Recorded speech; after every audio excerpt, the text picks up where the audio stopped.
Hey guys, and welcome to Little Blackbird 91. I am back with another one of those special conversations. Look, if you've been following us on the Kingdom Marriage specials, we've been talking about marriage, talking about God, talking about those crazy, wonderful, amazing, unique stories of God restoring, bringing people together, knitting them together, and only the way that he can. If you've been following this story with Marc and Sid, and you know we're on part 3. Listen, if you haven't watched part 1 and part 2, go watch it after this one. Okay, don't do it now. Go and do it after this one. If you haven't watched part 1 and 2, part 3 is still juicy, baby, but it's also still restorative as well. It's edifying, and it's got so many gems, so many ups and downs, twists and turns, and you don't want to miss what they're going to share about their journey of how God restored them as well. Marc and Sid, how we doing? Good. Awesome. Yeah, happy to be here again.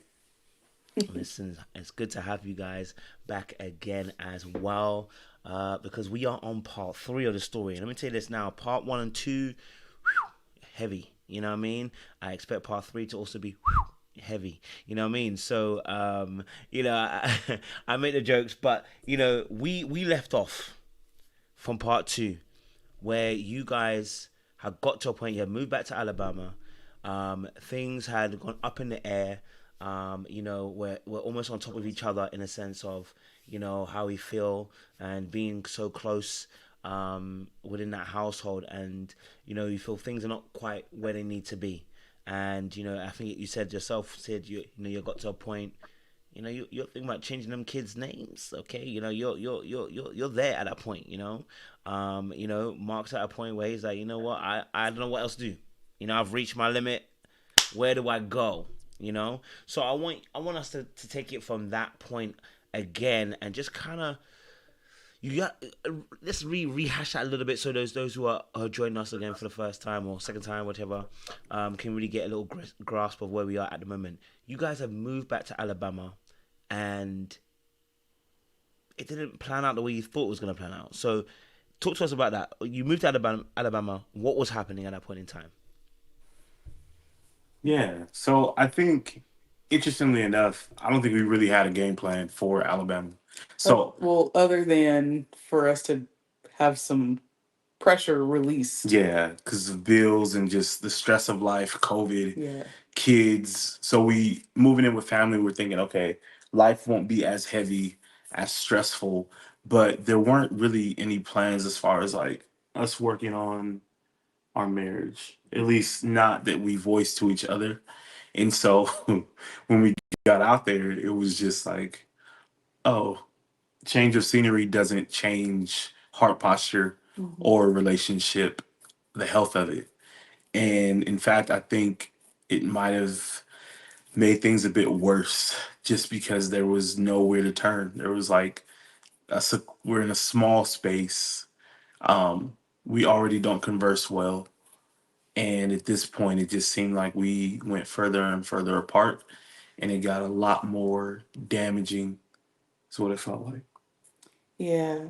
And I didn't, so I know that Mark last time said that we had already gotten to the point of like discussing the change names, but that hadn't happened yet. So we were out there in Alabama, but I had a friend who had a wedding in Philadelphia.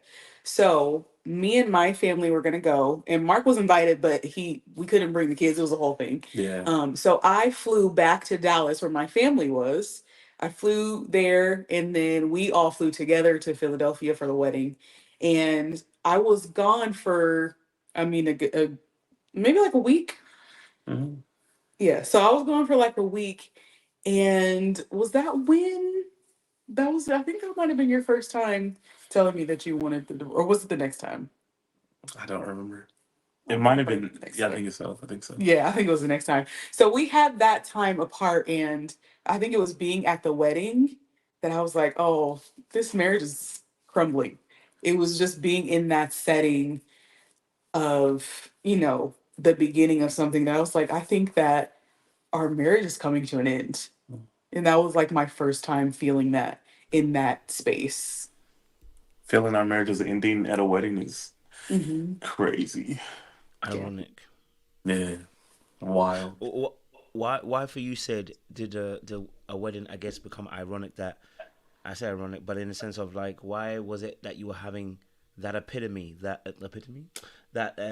Sorry, Epiphany. at the point here, I was like epiphany at that moment at the wedding. That you know what? Ooh, I think my marriage is crumbling. It's coming to that place where I don't want it to be. So, what was happening at the moment for you in your mind that you came to that place where you can make that link? Yeah, I think it was a combination of that was our first time apart, like for real apart, and me also being apart from kids.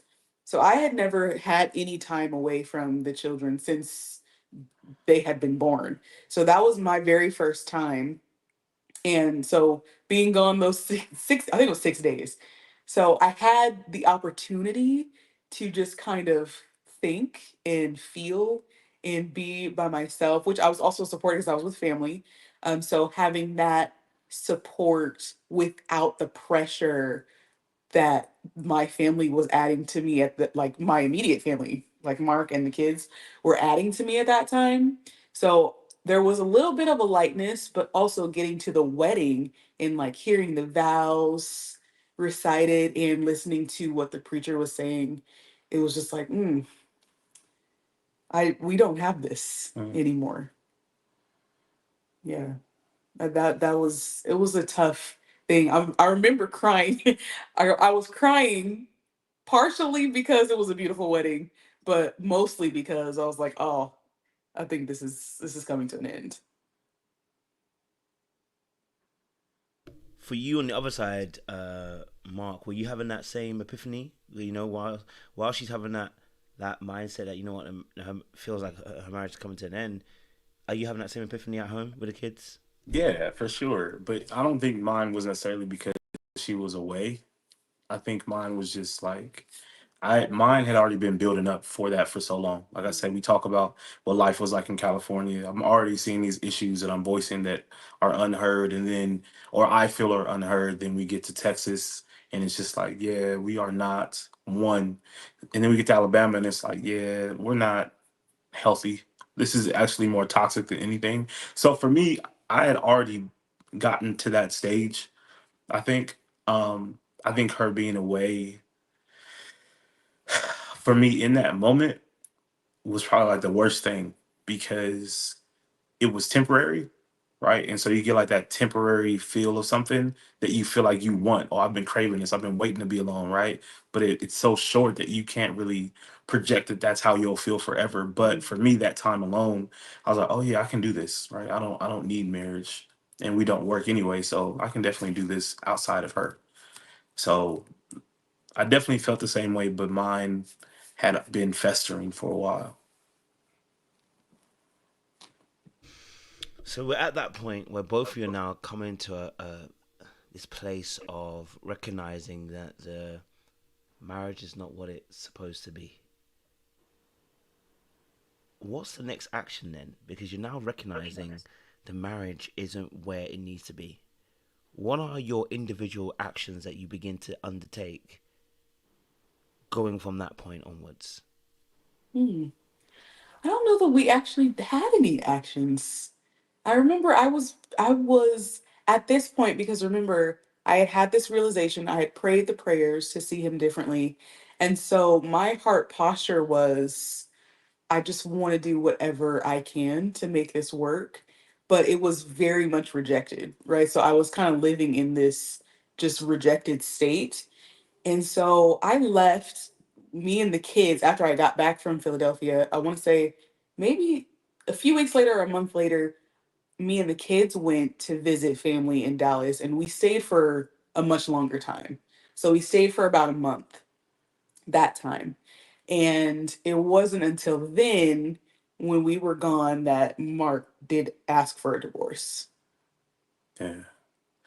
Yeah, so they left, and I think that time away, I think for so long I had been wanting to say that, Mm. right? Like I've been thinking, I ran this through my head a million times, like, man, listen, as soon as I see her, hey, I want a divorce. I'm out of here, right? But every time I'm in front of her, I'm like, I lose that confidence or that desire. The strength of it wasn't nearly as high as it was in my head.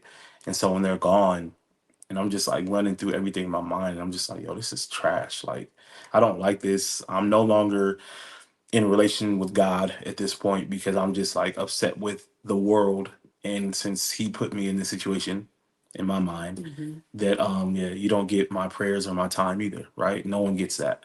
I got this. I'll protect me. And so I don't even remember that conversation really on like the depth of it at this time. Um, but I do remember that being stated, and it not going well. Well, of course, it couldn't have gone well, right? It was over the phone. Yeah. It was over the phone because we were in different states. Mm. And I actually remember it kind of being the thing of like, it was like something that you had to just get out, right? So it was a bit abrupt, right? So we were kind of arguing, and then it was like, I want a divorce. And then I feel like you kind of hung up. I don't know. Did I? I think you Oh, did. you might remember that better than me. It was so like it was so abrupt. I was like, wait, what? It came. It didn't obviously. It didn't come out of nowhere, of course, because Yeah. we had both been feeling this. But conversationally, it came out of nowhere. Yeah. It was a crazy time. Crazy time. 0 out of 10. Do Do not not recommend. recommend. Yeah, don't do that, people. Yeah. But yeah, I think at that time I was mentally, emotionally, spiritually just uninvested Mhm. completely. And so that's kind of the next steps, I guess, that we talked about. And that's when it got into the, well, that's what it looks like. Then this is what I'll be doing from Sid's side, like changing the kids' names and things like that. And oddly, like that made me like so upset. Like I don't know why, but like at that time, even though I'm the one who's like, yo, I don't want to be in this, her saying anything like that just it sent me over the edge, which is really odd. Um, but I remember us having like that argument, and me feeling like, yo, I don't, she's evil. I think is what I was like saying. Like she is just an evil person, which is what I had been saying to myself for so long. Like she's not nice, she's not kind, she doesn't look out for me. So she was in this box already. So now I add something else to the box. And then at that point I was just I was over it and I was out. And there was really nothing um outside of God coming down himself and be like, hey, stay here, that would have kept me um in the marriage. Mm. Now, slightly to go back a little bit because something was mentioned. Sid, you said you'd made advances because you prayed about it. You wanted to be in the mindset of Christ. You wanted to do what God had called you to do. And you said you obviously got rejected. Mhm. Expand on that a bit for me because I think that could be something that a lot of people have experienced within a marriage when they're trying to repair it, trying to make amends, trying to make some bridges. When you said obviously you were getting rejected, what was being rejected? Give us a bit more insight into that period of time and what you were doing in terms of trying to make amends, and you felt like it was being rejected. Yeah, honestly, just my openness. So, because before there, it was a very much a close. Like even looking back, I can tell a stark difference from what I was doing and how I was behaving toward Mark before versus after I started praying this prayer and after we had moved.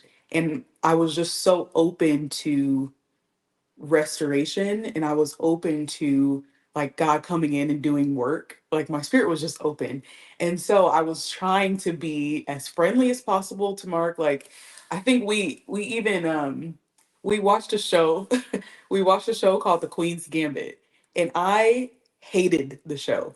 But I sat down because we didn't spend any time together. I sat down and watched every episode with him because that was the only thing that we were doing at the time to like together at all. But I hated every second of the show, which I didn't tell him till we reconciled. But I mean, just like little things like that, like trying to be intentionally open and having moments of connection. But he was just not. He was not for it. Anything that I tried to do, like, hey, you want to do this? You want to do that? Can we talk about this? Can we talk about that? It was no, not interested. Yeah. How were you reading her? How was you reading her offers in a sense from your side, Mark? she's making those offers. Were you reading it as offers, or were you reading it as something else? How did you read it? So I would definitely read it, I think, as offers in a way, but also it was just like, oh, I've seen this before, or I've already read this book. So for me, it was like, if we have a good week or a good 2 weeks, right? Mm. Then on week 3, you say something off the wall like you said in the past, and I'm like, okay, you truly aren't different, right? So I don't really want to give credence to this moment because in my head, like, this is just a blip in the radar. And the consistent thing is I don't want to deal with that forever. So this brief moment of like peace or um happiness, I think I was just so like, yeah, this doesn't last. So I didn't see it as genuine or long lasting because first of all, that didn't benefit me. I needed her to stay in a box that I created, that negative box, because then I could justify my meanness and I could justify not being present. And so if I truly acknowledged that she was different, then that meant I had to be different. And the work that it would take to do that, I just, at that time, I was like, yeah, there's no way I can accept that because I'm going to look horrible while she's continuing to grow. Describe a little bit more about the work that you thought you might have had to do in that moment. Like I really resonate with Yeah. what you're saying there. Yeah. Yeah. So, like, she had made very clear changes with the way that she communicated, um, the way that she spoke. I think the way that she tried to love, and like you can see those changes because there's a stark contrast, right? But if she's made those changes, and I understand that like that's present, and I accept it, then now I can't be mean. So I have to work on how I respond. Right? I have to be nicer. I have to dig deeper with my communication style because just saying I feel like it, which is what I did early on in the marriage, I can't do that anymore. Right. So now I have to dig deeper with how I communicate. My expression just has to be like off the charts. My spiritual grounding with Christ has to be real, right? Like I can't be like, oh yeah, me and God have a relationship. I pray. Like, no, she's gonna see right through it and it's not gonna work for our relationship. So all of those things, like all of the work of marriage, the filling her cup, um, providing to her love language, um, being present in our children's lives and hers and the family, like all of those things, if I acknowledged her change, then now I also had to change for the better. But I was so far in darkness that I understood that like that wasn't lost to me, right? Like I was very clear that if I accept what she's doing, then I have to stop being a bad person, essentially. And I was more afraid of the work than I was of being like a proper husband. Yeah. Wow. I think that's really powerful because I think that really just highlights um I think that really highlights the difficulties that come, and I've been speaking to a friend. I see that they're in the chat as well, about this aspect of change, and that sometimes we're at different places of making certain changes, and how difficult that can be for either party, right? And I think what you're kind of describing there, Mark, is the complexity of feeling pain and not necessarily um, that pain kind of almost locking you in and it needing to be fed. So now the other person's making that change, it you know that now there's work on your end to be done, rather than it just being about them. It now becomes Mhm. about you, and that can itself can be very difficult, Yeah, for you know, sure. to accept. 100%. Yeah, you get to that space where you're like, the negativity is much more comfortable than the positive, right? So like, I was much more comfortable when things were bad than I was when things were good because I'm like, oh, this is not my normal space anymore. And so definitely like having to be better in the face of pain or to heal and to not acknowledge it and not to continue to be the victim, which I've learned that I definitely had a victim mentality. Mm. Um, Having to like pull from that at that time, nah, it didn't benefit me in the way that I felt that it needed to. So yeah, it was I love definitely that. definitely tough. I love that. Literally, I was reading something today. Well, listening to something today, and it was victim, persecutor, and rescuer. Those three perspectives that we often undertake, and most of us don't actually want to admit that we play the persecutor or the victim.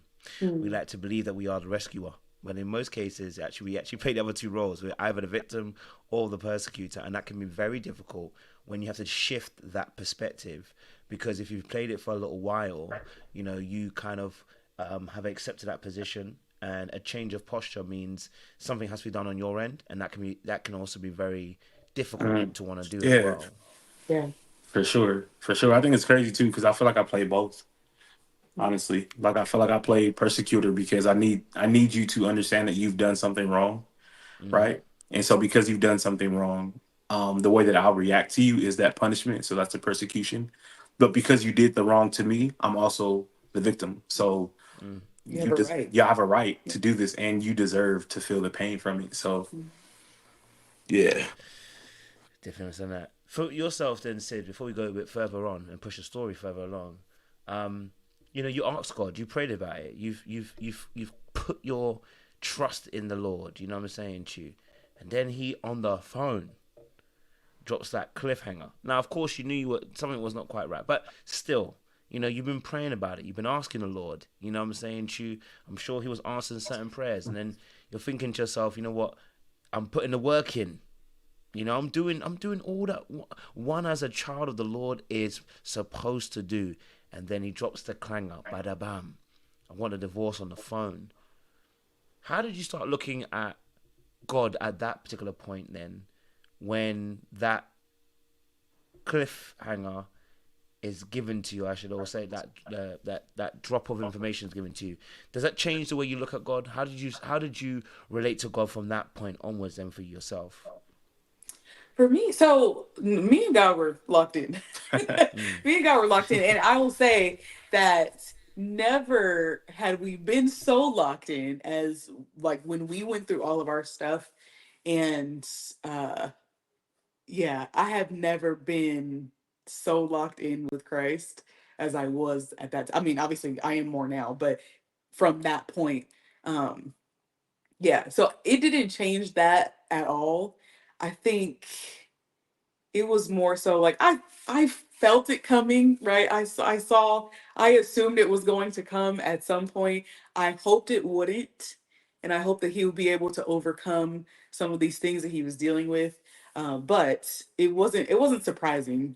It was still hurtful, obviously, but not surprising. And that was because I knew that he was disconnected from God. And so for me, it was like, okay, how do I get you to see that the only reason that you're feeling this way is because you've allowed yourself to be so disconnected from Christ? And now it's like the enemy wants you out of this role, right, that God has placed you in.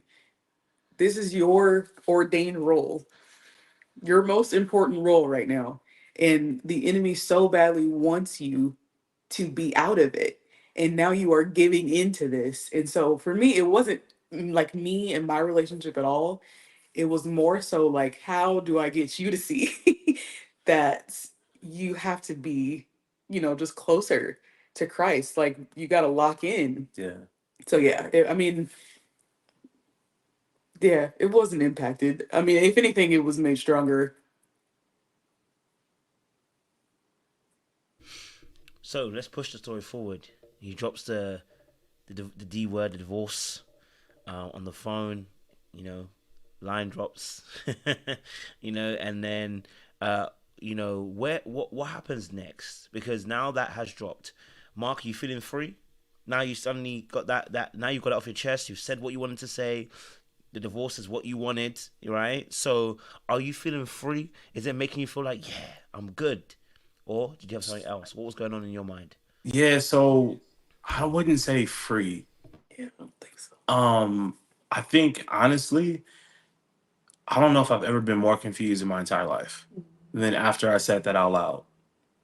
Um, it was something that I wanted, or well, yeah, I won't say thought I wanted. It was something that I wanted at that time for sure. But it was something about like when it came off my lips and I said it out loud that it was almost like a state of confusion, kind of. That was really hard to kind of walk through. And from that point forward, I think I was like in a constant state of like turmoil and confusion. And I was just always in my head about like, yo, I don't want to be married, right? But also, do I want to lose my wife or my family, right? And so it was like that still small voice like in my head, right, that I couldn't shake. But I was just so far out of the marriage that I was just like, oh, I'm going to push past anything that's trying to keep me connected. And so there wasn't freedom in that moment, but I do remember at that time that I was just like, okay, I'm not invested in this marriage. So I don't need to act like I am. And so from that point forward, I think I started to think about like not being faithful, if that makes sense. And that was also really hard at that time. Right? Like even though I was very much so like out of this emotionally and mentally, the thought of it was scary. Like it was scary. It's like, yo, is this something like you can really do? Um, should you do it? What happens after? Like initially I did think about all those things. Like, what are these repercussions? Oh, you don't want to be married anyway, so it probably won't make a difference. Um, so I kind of ran through a lot of different thoughts. But definitely ultimately I did end up stepping out on it in our marriage. And like that was the first bout with infidelity um in Alabama. And it was really tough, like at first. And it felt horrible actually. Um and that's kind of like that's where it gets really sticky, right? Because like your conscience is still there, right? It's like, yeah, you shouldn't have done this. This was wrong. And you're like, yeah, that's true. And then you do it again and it's nowhere near as hard as it was that first time. And now it's almost just like a normal thing. And it's crazy because like as bold as I was now and like, oh, I don't want to be married, let's get a divorce. I wasn't bold enough to be like, hey, I'm no longer being faithful to you. So it was a really crazy space because as much as I want you to leave me and I want this divorce, right? I don't want us to be together. All I had to do was say, hey, I've cheated on you. And more than likely, we would have no longer been together, but I wasn't doing that. So it's like, as much as I was trying to portray like strength and boldness, I was literally like everything but that. Mm. And my mind was in shambles from that day forward, I think. It was a horrible, horrible start of a journey for me. Yeah, and I could feel it too. Yeah. Hmm. What Mm. could you feel, Sid? Just the turmoil that he was in and the his spirit wrestling with something. I could feel that so heavy. It was just like there was a heaviness that was added. Like all of these things that we've talked about have been really heavy, but there is nothing that felt the way that he felt after he started cheating. Like the heaviness that was just himself. Like not anything that was going on in the marriage, not all the situations, like just him, he felt really heavy. And there was just a darkness about him that I was like, dude, what is going on a regular basis?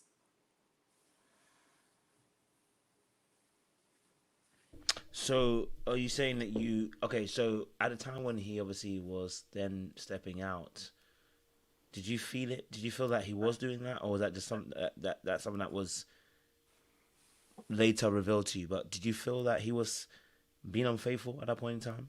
I didn't. I say I didn't. I say I didn't, but we did go back. Obviously, like we didn't get divorced. We didn't get divorced. And I think it was me mentioning like, okay, this is what's gonna happen if we do go forward with divorce. And so me changing the kid's name, that's something that I've just always believed. Like if a mom has the children, I believe that the children should have the mom's last name. And that's just the belief that I have. So I was saying that just for, school purposes and whatever else. Oh, And so that is what he was like, okay, well, never mind.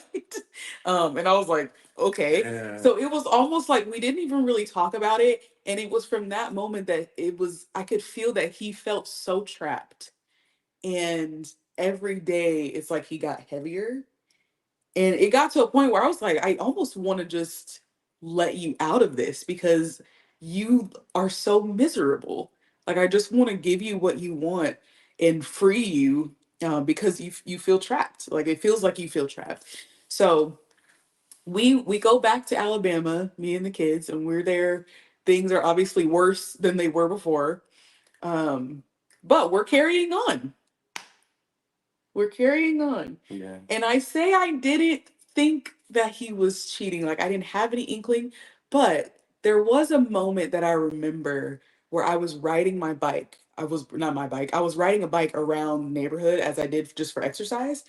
And there was a thought that popped into my head while I was riding the bike. Obviously so strong that I still remember it years later. And the thought that I had was, what if I pass the house right now and a woman has pulled up? Like very random thought.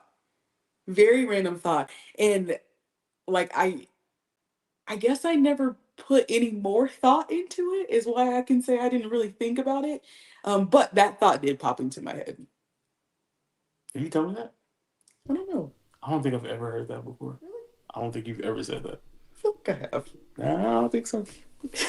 I don't think so. Crazy. Mm-hmm. It's very interesting. Obviously, being on both sides of the track, being a cheater, being cheated on, knowing that, I should say more betrayed actually, rather than that, because it's a bit different scenario for myself. But that it's that thought that you had, Sid, was actually quite an interesting thought. Because as soon as you said it, it reminded me of a moment that that when that a situation similar to myself, similar to what you guys were having, when the person was actually betraying me, that thought popped into my head. As I walked past the cinema, I just had a thought: what if she was with somebody here at the cinema? Turns out they actually were. Like sometimes you have an inspirational thought, the Holy Spirit is dropping something into your spirit, but Yeah. sometimes you think to yourself, maybe I'm being crazy. You know Mm-hmm. what I mean? But it turns out that the Holy Spirit sometimes is just telling you those things. And there are other things, which is why I said that I think when you kind of have that connection, there is, of course, as being as Christians too, there is that feeling. There is something not quite right, Mm-hmm. Yeah. that you feel something has shifted, Yeah. and it's more than just, okay, we're not connected right now, as well. So yeah, that just to kind of support that Mm-hmm. thought process for you. Okay, so Mark, you're now, like you said, you're taking that first step where you've stepped into the arena of infidelity. As I said, I've been in that space. One of the scariest things I think I found for that space is, because of obviously the upbringing, but also my dismissiveness, is the ability to compartmentalize. So I wonder if that was also happening for you. And when I mean compartmentalize, I mean that I literally looked at the person in the face, and I literally put what I had done into a box, and I looked at them with absolute boldness and was like, nothing's wrong. I was actually kind of scared. So I want to know from your perspective, now you're stepping out. And when you say you're stepping out, at this point, is it, and I don't mean to go anywhere deep, but is it physical, or is it now just still more emotional that you're stepping out at that point? Oh no, no. It was full on sex at this point. Like it Okay. was just, yeah, absolutely all the way the wrong thing. Um I think it was always a really weird place for me. So like I didn't compartmentalize very well, right? Everything was jumbled for me. So like I was very aware that it was wrong, right? Like that wasn't my struggle. Like I was very understanding that, hey, this is not what you should be doing. Yet I'm like, okay, I shouldn't, and I will. it was just a boldness in the face of like sin, and I was like, yeah, like I'm gonna do this. And her talking about what was gonna go on with the kids, like now it kind of clicks a bit more for me because I remember that moment. And I was like, okay, listen, well then we'll just stay together, right? And it was like, well, if we're going to stay together, and I'm not gonna be happy, she's not gonna be happy, then I'm just gonna do what I want to do, regardless of us being married. And so yeah, there was definitely a boldness to it, just from me though, right? Not from her being aware of what's happening, because that was never the case. So I wasn't really compartmentalizing. I was struggling. I was struggling so bad at that time. Um, Spiritually, I was just empty. Mentally, I felt like I was breaking. Physically, I don't really remember, but it was atrocious. And so we did that for. I mean, we just rolled through that way for a while, and then we ended up coming back to Texas after a little while, and we just kind of stayed in the same space that we were in, with like, hey, this isn't good, right? But at that time, we had like good moments, which I hated. We had a bit We did. more good We moments than definitely before. we definitely had more good moments when we got back to Texas, which I thought was the absolute worst thing in the world, because for Sid, for me, it felt like if we have good moments, you think nothing's wrong, right? And so we have like a good week, a good 2 weeks, a good 3 weeks, and she'd be like, "Oh yeah, we've been so good," and I'd be like, "What are you talking about? Like we're not good." And we haven't been good. And the fact that you think we are is really upsetting to me, because I have to hold my tongue, because I feel like I can't tell you we're not good, because then I'm like, well, how, why? And it was just, oh, Mm-hmm. that was, it was a crazy. It was a Mm-hmm. crazy time, crazy time. So obviously, Sid, hearing that, at a time when you're saying it's good, you feel like you're making progress, you're seeing changes, or at least it feels like that you're seeing some changes. So what's going on your end then through that period? Because obviously, Mark's kind of let us know about what he was up to, but for you then in that moment where it is getting good, how are you viewing the relationship? How are you viewing what's happening? Are you thinking, okay, we're gonna make it work, we're gonna get back together? The divorce will be off the table. Like, what's your thought process at those points where it is getting good at those times?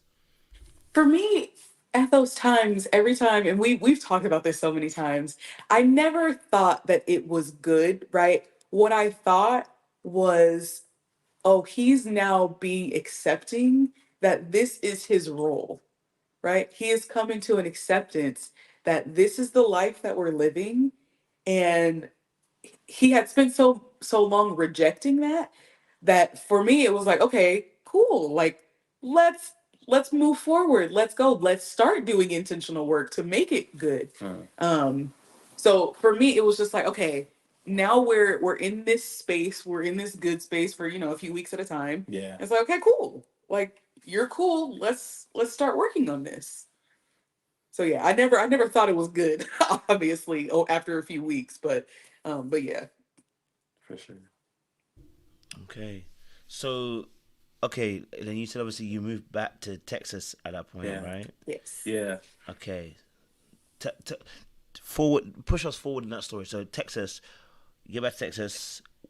First of all, why did you go back to Texas? And two, what begins to happen when you're in Texas?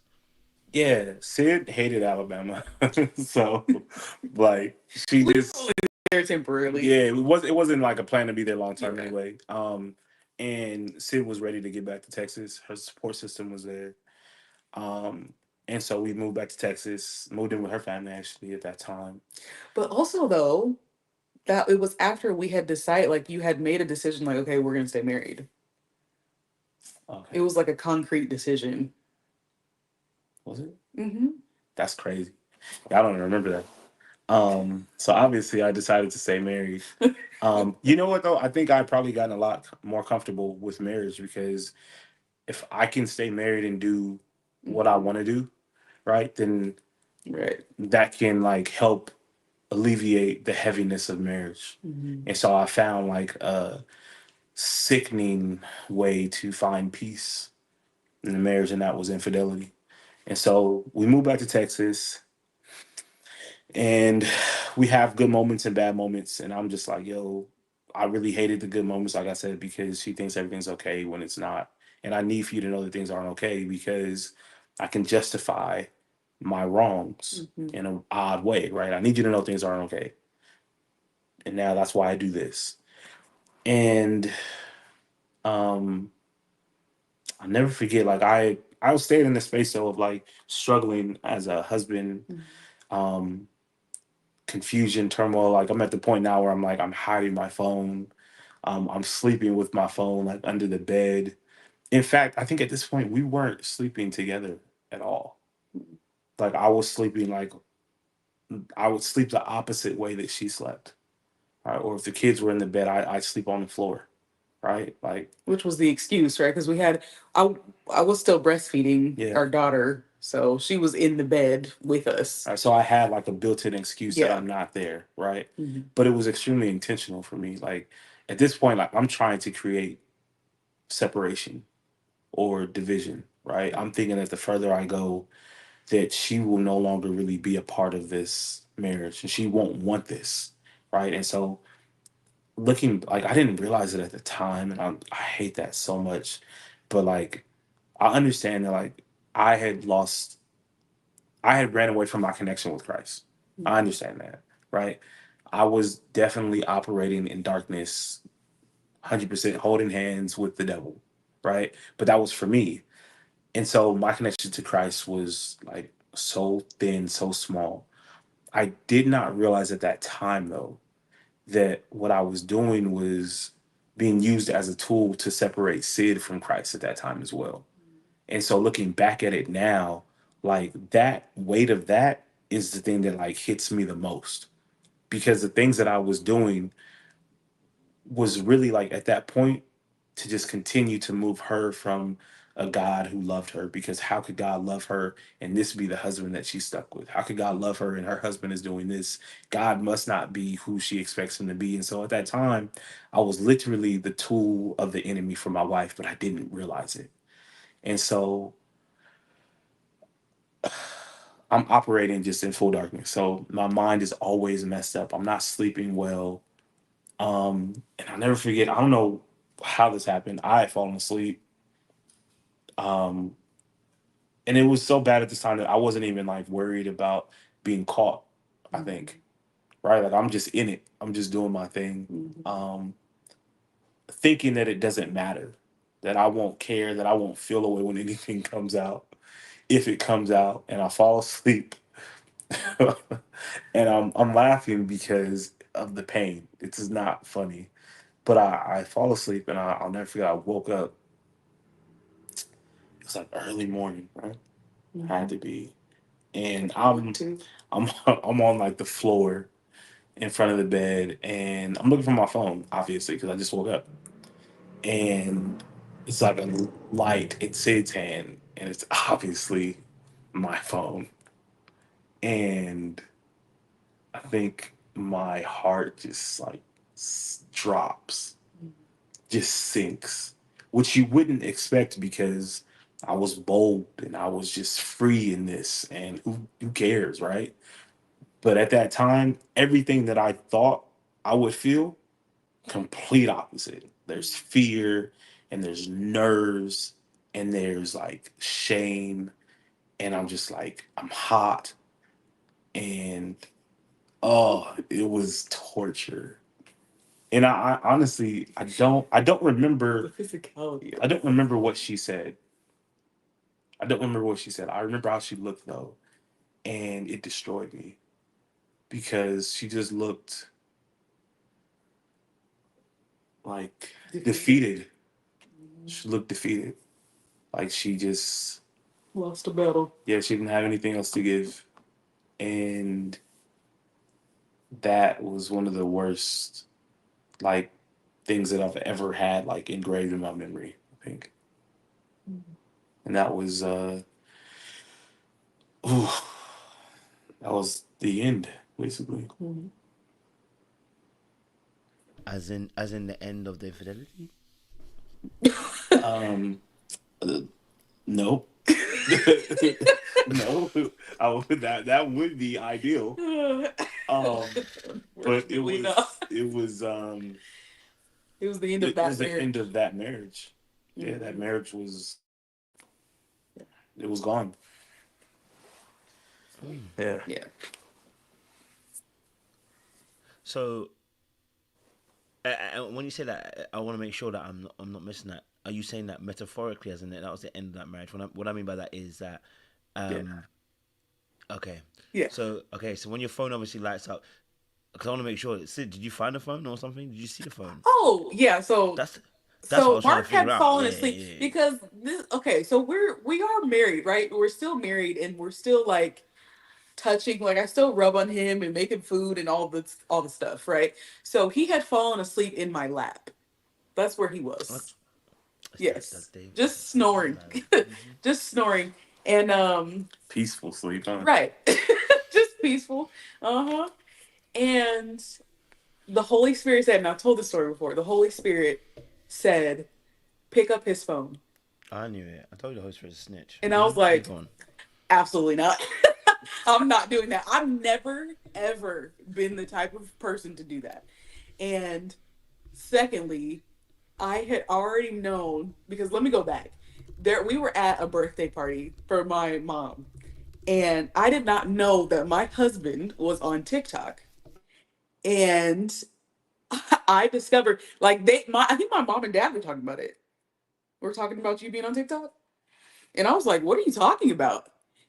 And because I wasn't on TikTok. And so I go to TikTok and see all these videos of my husband and all these women just commenting. And I'm like, "Oh, Oh, okay, interesting." Jesus. Now this is like 5 months prior to this. So I never knew this. Never knew this. And then Mm. I'm like, okay, I made a statement. I said, "You are not mine." Who was that guy? I made a statement at that table, like you're not mine. I knew nothing about this. All these women are commenting. He's liking all the comments. I'm like, oh, this is like another life that I. It's really weird that I didn't know about this. And so we move on from that, right? So when the Holy Spirit told me that, I was like, I know, I know what I'm gonna find. And he said it again because I was like, absolutely not. He said it again. Pick up his phone. And I was just breathing deep. Like I started to get a little bit shaky. And I picked the phone up and I remembered his code because it hadn't changed. And just went to the text messages and immediately, like, first one, I was like, oh, there it is. And it was just like my world crumbled fully. And I just kept going down, like just thread after thread. I was like, Jesus. At a certain point, I was like, okay. And then actually, I think I woke you up. Did you? I did. Oh, okay. Yeah. I woke him up. I was very calm because I had enough time with the messages. And I was just, I think I asked you to just tell me what was going on, right? In a You very might you might low, remember it different than a me. very low voice. What do you remember? Hellfire. Help for me? That's what it felt like. I don't Oh I don't no. I don't remember the calmness. I Oh mean, no, no, or no. maybe I do. Yeah, I think you do. that might have been made it That's why you worse. remember what, right? Yeah, that calm is Because like, I was calm. yeah, Yeah. that's Mhm. probably what made it worse. Yeah. Yeah. Hmm. Not you guys saying yeah at the same time. Uh, so, phew, man, finding messages, that is a tough one. You're seeing that your heart's obviously sank. You've confronted him now. You're calm. You're keeping it cool, collected, but you want some answers.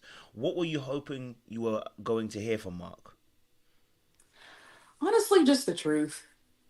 Because at this point, I had seen so much, and it was just like I didn't even necessarily need to hear the truth because of what I had seen in the phone.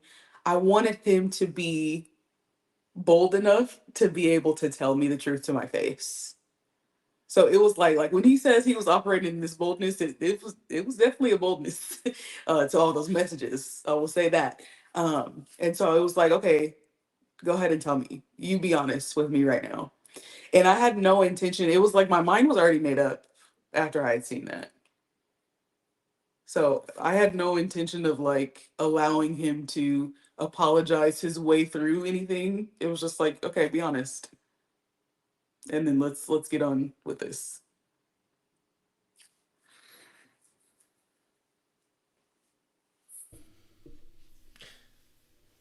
Mark, obviously, she's found the messages.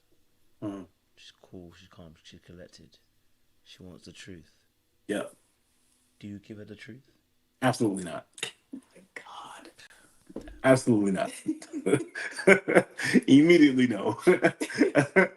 Deny, deny, deny, deny. I don't even think that it was really like a deny thing. There wasn't much that I could deny. There was just a lot that I didn't have to say. You tried though. Yeah. And I was like a liar to my core, right? Like that's what I did. That's what I had always done my entire life. I had lied about things. So I didn't see that moment as like my moment to be like a truth teller out of nowhere. I'm like, oh, uh, as bad as this moment feels, I just don't want to feel any worse. And more than likely, this is over anyway. So um, there's no need to just kind of express a lot of things. So where that moment presented itself, where that opportunity to be honest and truthful, I completely missed out. Completely missed out. Well, kind of. You were honest about the things that I had seen. Yeah, well, I mean, there was no way that I could.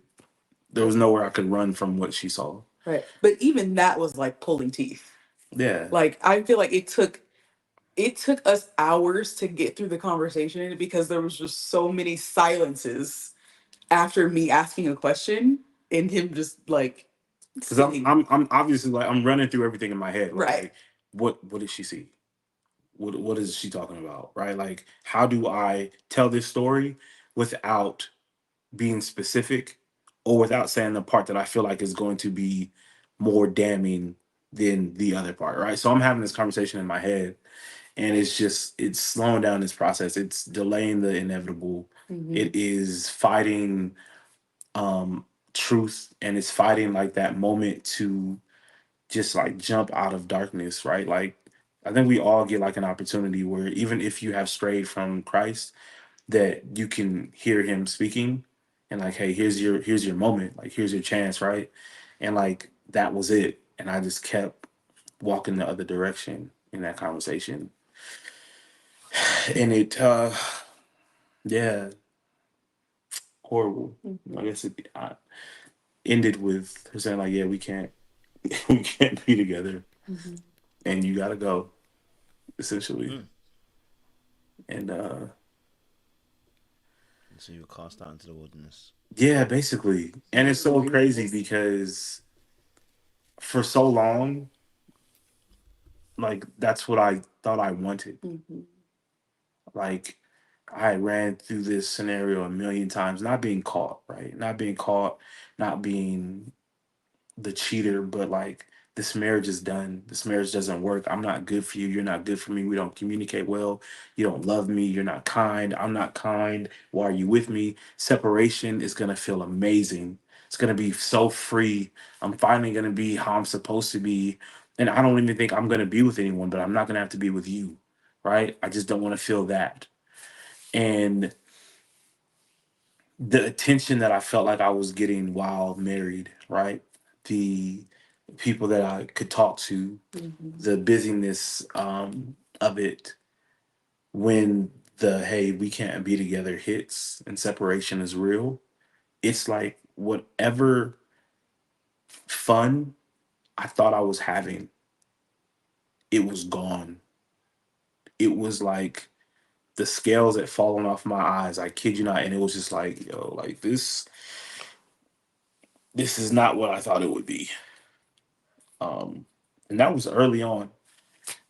and then I was out of the home. Mhm. Well, you were out of the home next day. Yeah, I was out the home next day. You were only not because it was 2 a.m. Yeah. Yeah. Gone off from wife and kids, and it was just like, yeah, you've lost. Plain and simple. Yeah. You lost.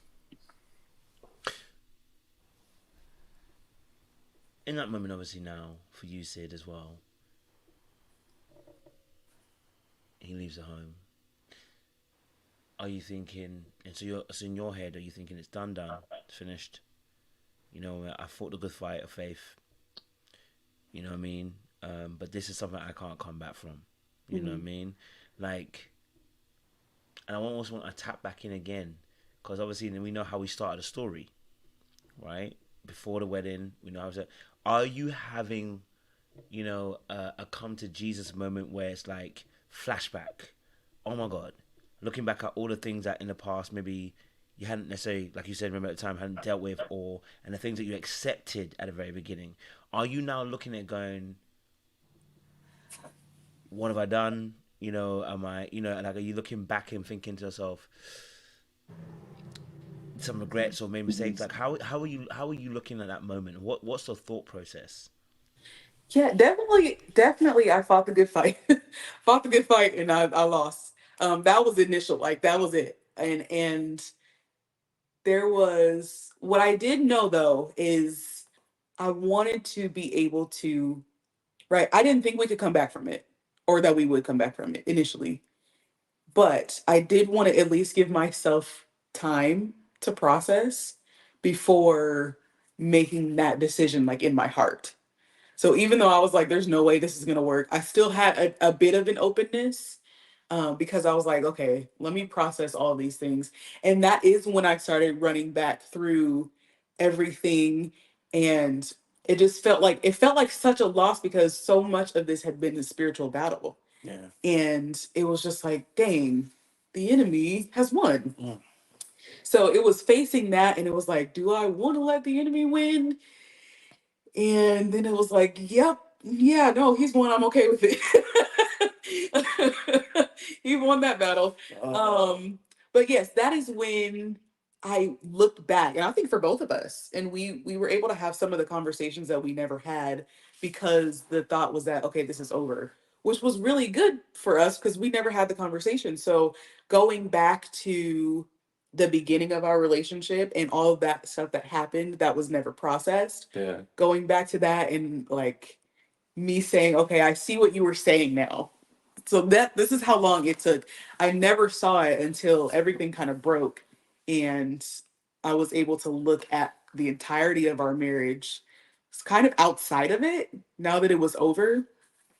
So yeah, us being able to go back almost together, Yeah. honestly, and saying, okay, this is what happened. We never moved past this. We never moved past this, and it just kind of went on a downward spiral since then. And we apologized to each other, and we did like we had a lot of conversation after that happened. Still not with the intention of getting back together, Yeah. but it was still really good conversation that was healing for us both. Yeah, I think we saw a lot like at that time. Like looking back at it, we're like, there's a lot of things that we should not have done. Yeah. Right. Like, and if we were honest with ourselves, which we were at that time, so like we probably shouldn't have gotten married. Right. Like we just weren't ready. Mhm. Right. And a lot had happened before marriage. And it's like as much as like we knew that God had his hand on our start, right? Like we had taken steps that completely added chapters to a story that he didn't want included. And so we understood like at this point now, it's like, yeah, we should have taken those signs at that time and like I would have lost out on you. Right. Cause you were great, but I didn't deserve you. Mhm. And I wasn't ready. And we had opportunities to not do this, and we did. And that's not to say, oh, we deserve how this ended, right? Because Right. that wasn't the case. But we just understood like there were things that took place. We never healed from the story about our son coming out, and she had to deal with that, and postpartum, and just all these things, right, that hit. And like a lot of people who talk to us nowadays, whenever they talk to us, they're like, well, how did you guys reconcile and things like that? And, how did you guys make up during separation? And like, people don't understand, but like when we separated, like there was no intention on healing at all. Like in separation, like we fully went into that understanding that we were going to be divorced, and that while we had children and had a capacity to be great, we weren't going to be, because that was done. Yeah. Wow. So the marriage is done, right? At that point, both of your minds it's dead, but you're having these really great conversations where now it's dead, the weight's off, the pressure's off. Yeah. You're just being very, very real with each other. Is it safe to say that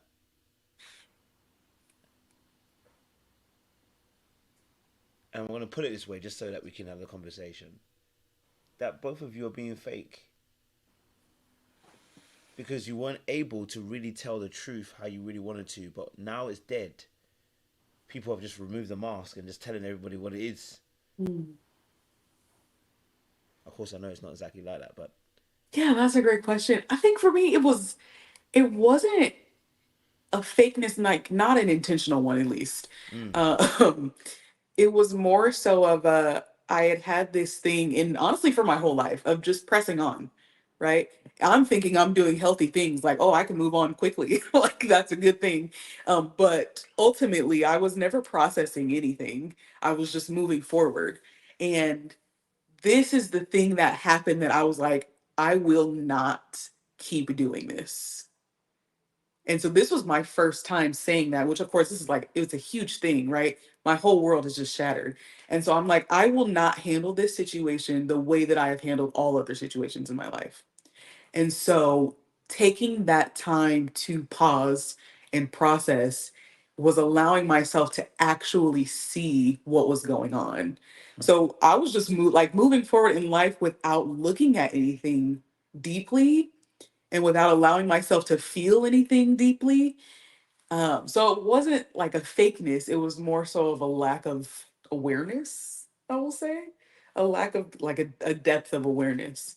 Um, so yeah, because realizing, because like I said, I didn't even think about how much that situation with our son being born, our first son being born, how much that affected me until this happened. Until the marriage was over, I was like, okay, that's why I apologized. I was like, I'm sorry. I should not have married you because I was not ready to marry you after this situation. And I had no idea. And so there were things that I apologized for that I had just seen. Like I just realized it. And because I thought it was okay to move forward in that way until then. And I was like, nope, this was not okay. And then I allowed you to marry me when I was not over something that you did. I allowed resentment to build up. And then I was mean to you because the resentment had built up. And that was not fair to you. Even though, like, what you did wasn't fair to me, then I went and did something that was unfair to you that affected both of us, like, for years. So, yeah, it was just seeing it differently. Yeah, definitely. It was a lot of that. And like a lot of people don't understand, like, or know, like in marriage, there's a there's a different weight to marriage than relationship. Mhm. And like when you get married, like you're now looking at a mirror of yourself. And we tell us all the time, like, you don't know what you don't know. And so there were things that like we needed to work through and address that we could have never known that we were going to have to work through Yeah. until we crossed the threshold of marriage. The thing is, though, we had not done the work to persevere through those moments and to push through to get a better understanding prior to marriage, Mhm. right? So those are like tools that you can gain before marriage. Like you can figure out how to do certain things so that when it comes up, okay, we can push through this. We didn't do that. So when we got hit with these things that we had absolutely no idea were coming, uh there was no togetherness, Mhm. right? So I don't want to say it was like we were being fake, because I felt like I was saying a lot of things. Um, but we just had no idea to the extent Yeah. that things would be, you know? Hmm. Now, this word processing has been mentioned several times by yourself, Sid, and I think it's such a key word. But when you say you weren't processing, what does that even mean? What does processing look like to you? What do you mean you wasn't processing up until those points? Yeah, and just feeling like allowing myself to feel feelings, and being comfortable with the full spectrum of emotion that something brings on, and going through that and saying, okay, what does this mean? How is this impacting me? How is this impacting me spiritually, mentally, emotionally? And how do I view this? How will I view myself moving forward after this? Like all of those things that go into things that you need to know, like before moving forward, I never did. It was just okay, this happened. It sucked. Let's move on. For you, Mark, processing, because obviously, like I said, you are considering a lot of things, but were you processing properly for the first time in the death of that marriage? Yeah, definitely a lot more than I had done. Um, Again, like I said, for me at that time, it was probably one of the most clear moments I had had. Like, I understood that everything that I had been doing was completely off track, right? Like, at some point when you do something long enough, even though like I knew it was wrong, right? I found ways to justify it, or I could just ignore certain things. I didn't look at how much it damaged everyone around me, my children, my wife, my family, friends, right? Um, and we didn't say this, but like at this time, like we're both on a worship team at church. Hmm. So like I'm still leading worship some Sundays at church on a stage, praising while just living in sin. And I feel like when Sid found out, I feel like one of the first people she called was our worship pastor, right? And so that threw me off, because I'm like, oh, why would you tell anybody that's not family or anybody at all? Anybody? And why would you tell the church? And so I had to deal with that as well, right? Like understanding that people knew, and I was set down essentially like, hey, you can't be on this stage acting crazy, obviously. And so that gave me time to really start like, yo, you were really wilding out. And definitely my processing at that time was clearer than it had ever been. But I still was not really deep with Christ at that time. So I could process it, but I didn't really have anything to do with it. So I was still at that time like living worldly, just felt more free because I'm like, oh, we're done. Um, but it was a lot of heaviness of knowing how much I had lost, and I would never be able to gain back because of what I did. And so at this time now, it's like, okay, distraction. Like I just wanted to be distracted and not have to acknowledge um the depth of it. Mm. So what becomes then the distraction? Oh, other people, right? Like other people, social media. At that time I just like I craved like attention, I think. Mm. Um Acknowledgement. So I got really deep into like social media. TikTok was like my playground, right? Like you could post anything, you could say anything. Your comments are always wilding, your DMs are wilding. And it's like, okay, if you stay active, you don't have to think about anything. So I would just distract myself. Um, it was crazy because at that time, like work had slowed down. I was driving trucks still, and it had slowed down to like a creep. And like that was crazy. 'Cause I'm like, yo, what am I gonna do to survive? We're doing this thing where we're dropping the kids off every weekend. You know, I'm living in an apartment, going back and forth. And so I'm always trying to be on the move, right? Because as soon as I sit down and I really have to like sit in this, it was just so heavy. And so I was so regretful. Oh my God, I was just so regretful. But I knew it was done and I just had to kind of eat that. And I just kind of resigned to the thought that like, oh, I'll pay for this forever. And this will be my penance.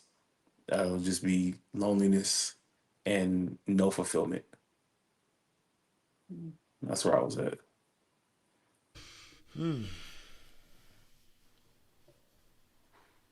So at that point, had the cheating stopped?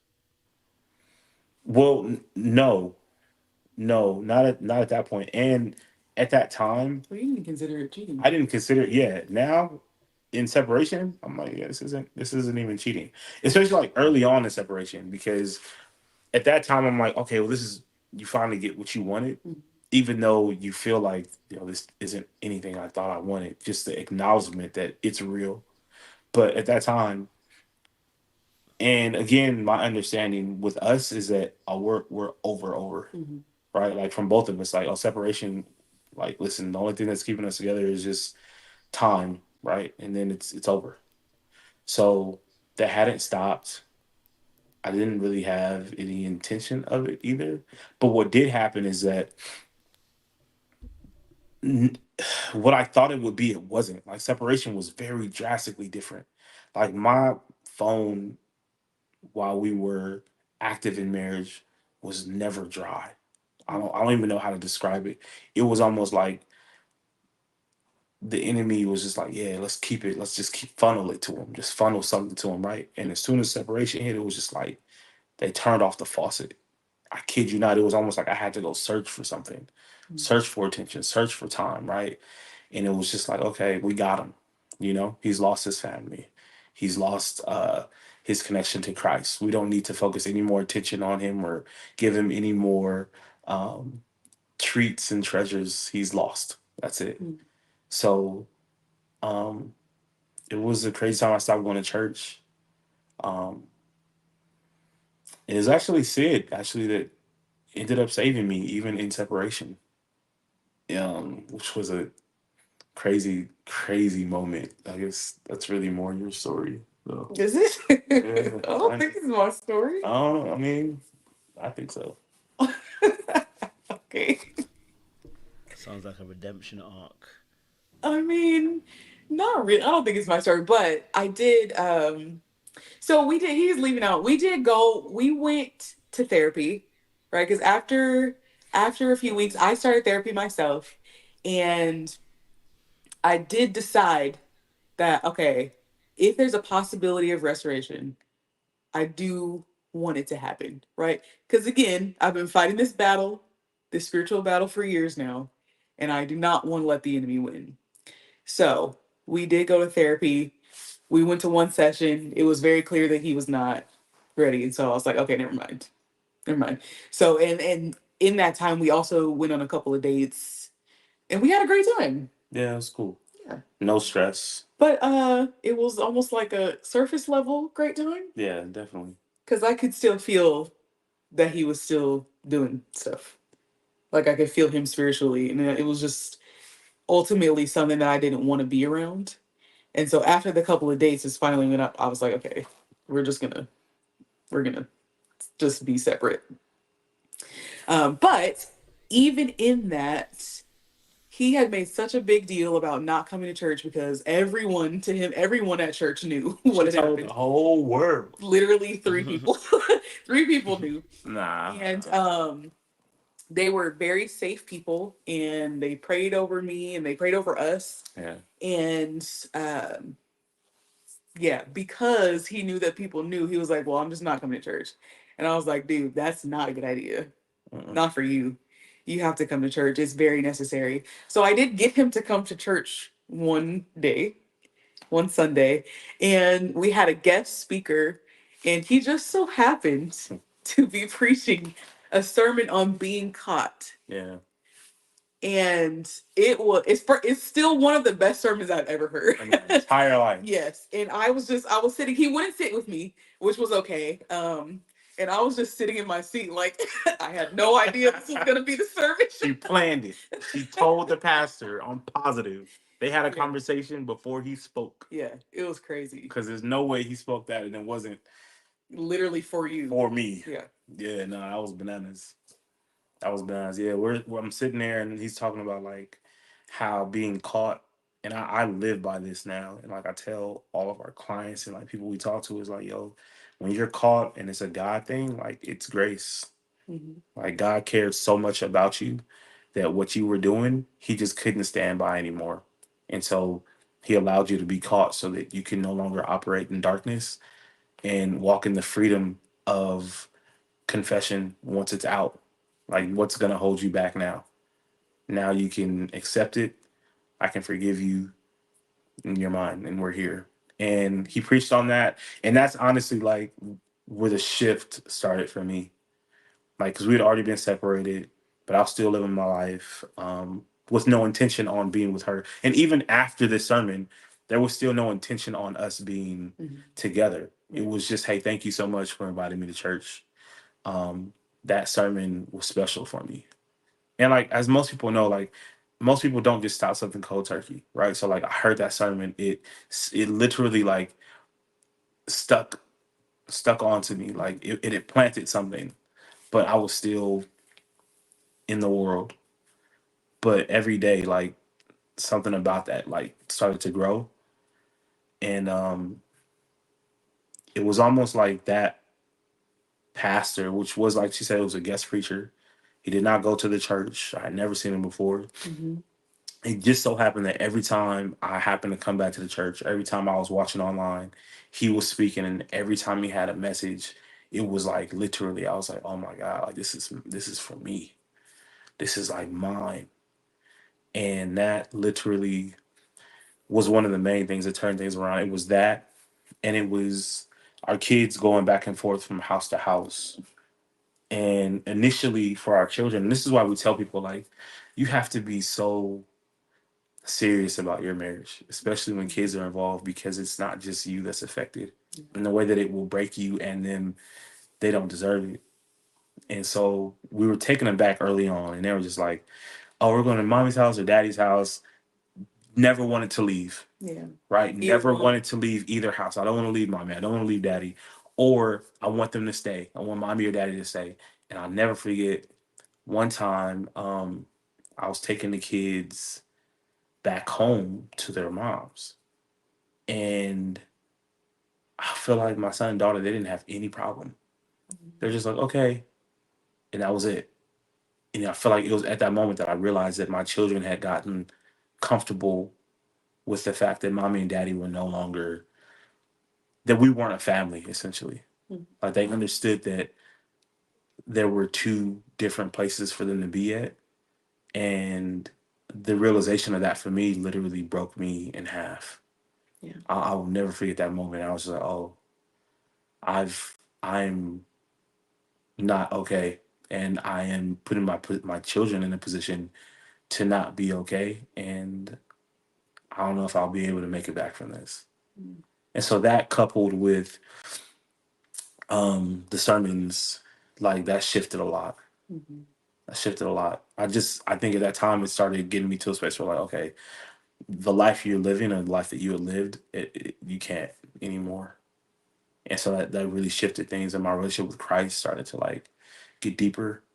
I was much more focused on him and me and forgiveness of self, because I think I didn't feel the need to forgive myself because I'm like, I'm going to suffer with this forever. And by not forgiving myself, it gave me the door to continue to do the things I did because I don't deserve better, right? So I'm just gonna stay in this box where I'm at. And it wasn't until I like forgave myself that I was able to have freedom in saying no, have freedom in uh, Christ and walking in what I did and acknowledging it. Um, and that was the start of something new for me personally, outside of Sid or anyone else. It was just a me thing, and it was special. We might need a part four. I can't lie to you. Now, I got one last question for today before we wrap it up. We definitely need a part four because I think we need to talk about restoration, which you guys are talking about. But I want to know, Sid, this goes towards you directly. Did you have a promise or a word from the Lord concerning restoring this relationship? Because the way that you kind of have that little bit of an inkling in the back of your mind or back of your thought, it seems you were still kind of, in a sense, you keep saying about like the enemy, for instance, the enemy, not letting the enemy win. I'm wondering if, and I think we said this earlier in our very first video about having the gift of faith, but I'm wondering for you, did the Lord mention something? Did the Lord say anything as to why you're? Because I get it, but you're fine hard. Can't lie to you. Says you was, maybe you was fine hard. You know what I'm saying to you? So I'm trying to see what the motivation was because you're fighting so hard in some aspects to try and be understanding, be accepting, be open, be like, you know what, God, whatever you're saying is on you, like, and not be like, you know what, I'm done. Well, of course you guys did get done, but like, I'm done and I'm finished, and you know what, nothing no one can tell me, be gone. But you seem to still kind of open yourself up a little bit. So was there something from the Lord or something like that that was said to you or something? Because you seem so intent on the restoration almost in a sense. So yeah, want to know your thoughts. I I was intense. So I went through periods. So this was years prior. I went in like I had a moment of prayer, and Mark had left with the kid for maybe, I don't know, maybe like an hour, and I prayed the entire time. And this is before we moved to Alabama. And I know in that moment I that our marriage was going to flourish. Like that was the moment that I had. And I remember Mark came back and we were in a terrible place. And I just said everything's going to be okay. And he literally looked at me like, okay. He looked at me crazy. And but that was all that I had to say. Everything's going to be okay. Because that's what the Lord had just told me. Um like it will not this will not go the way that the enemy is trying to take it. That's what the Lord said. This will not go his way. And so I had that from a couple of years prior, but also there was a moment, right? Because we went through lots of ups and downs throughout the separation. We tried a little bit, but then I could tell that he wasn't ready. And so I was like, okay, but we're just gonna, I wasn't hopeful, but there was a point where so many things had come out and they kept coming out, right? Just kind of trickling in, not necessarily from Mark, but just things that I was seeing. And I was like, okay, Lord, what? I don't need to know anything else. Like at this point, I know enough. This is enough. But I was sitting down the stairs and he said, everything needs to come out of the darkness so that I can heal. And that's when I was like, okay, all right. Because I hopeful. Like it was cool. I was open if God was gonna do something, but I wasn't hopeful at all because I could see what Mark was doing, and I could see the darkness still. And so when the Lord said that everything needed to be revealed and everything needed to be pulled out of the darkness, I was like, okay, got you. I heard. And it was from that moment that I was like, okay, whatever you're gonna do, God, I'm open for it.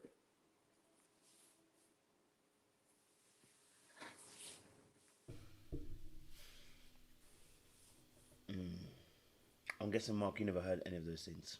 I'm not from her. I'm talking about from the Lord. Oh no, no, no, no. Yeah, I think that I cut off the lines of communication.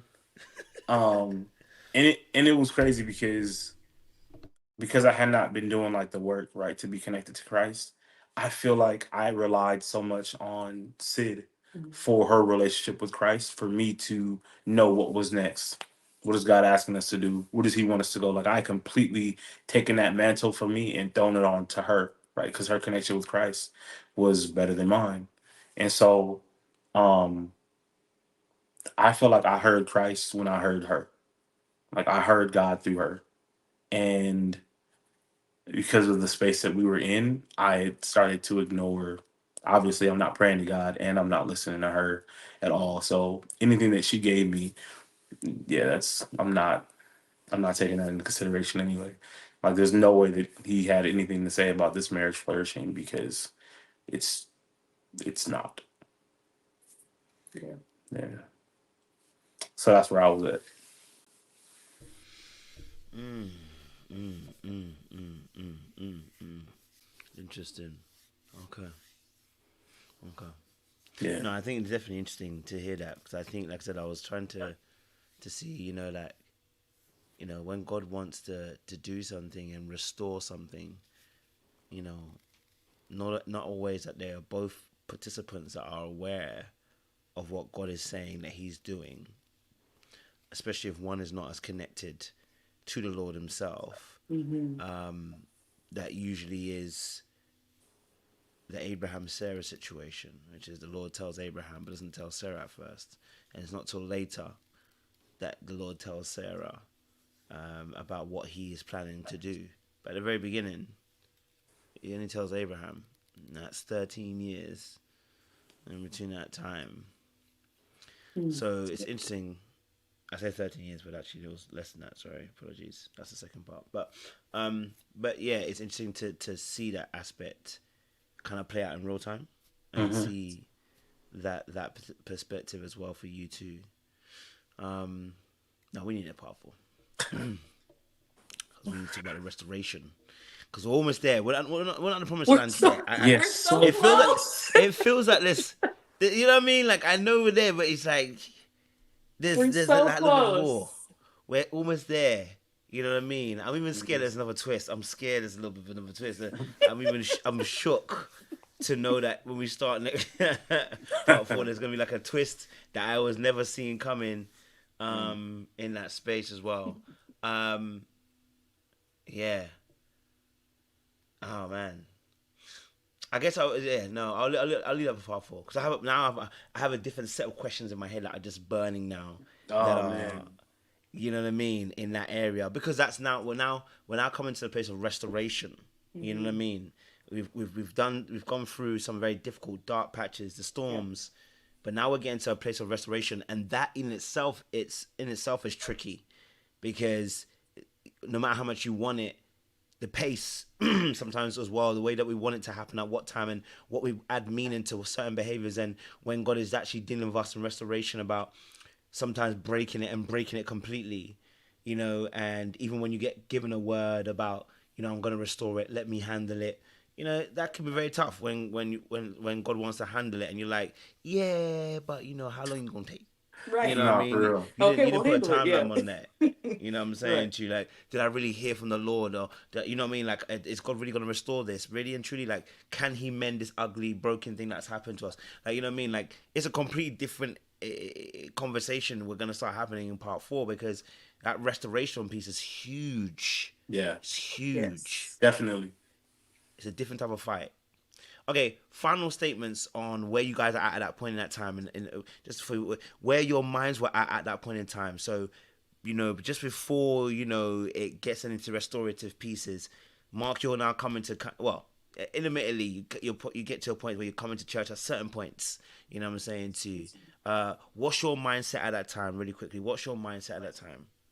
Um, I understood what I had lost, Mm. and not even like I understood relationally what I had lost, but I understood how much time I had lost with Christ. And so at that time, I was really like, God, like I want to be deeper with you, and I want to hear you from myself, and I want to be a better human and a better father. And that's really where my focus was at that time, was just healing because I was hurting for so long, and I just really craved peace. And I knew that the only way to get it was to submit to Christ. And so that's really where my focus was at that time. Mm. That's it. Yeah. Mine was, I mean, definitely healing, right? Let's focus on like getting things back that I've lost or things that I haven't been able to do. That was really my main focus. And of course, like I never lost connection to Christ. That just got stronger. But also just being open, I will say. too. I was more open at that point, to whatever God was going to do with us. Yeah, and intentional about healing. I love it. Well, listen, look, Mark said thank you so much. Part three has been exciting. It's been deep as well, profound. I think part four is going to be great as well because I think we're really going to dig deep into that restorational piece about how God begins to bring the healing. You know, I know a lot of people think to themselves, hold on a minute, we said infidelity to healing. And we're now in part four. We haven't heard the healing as such Right. yet. But, you know, it's a journey. It's not always linear.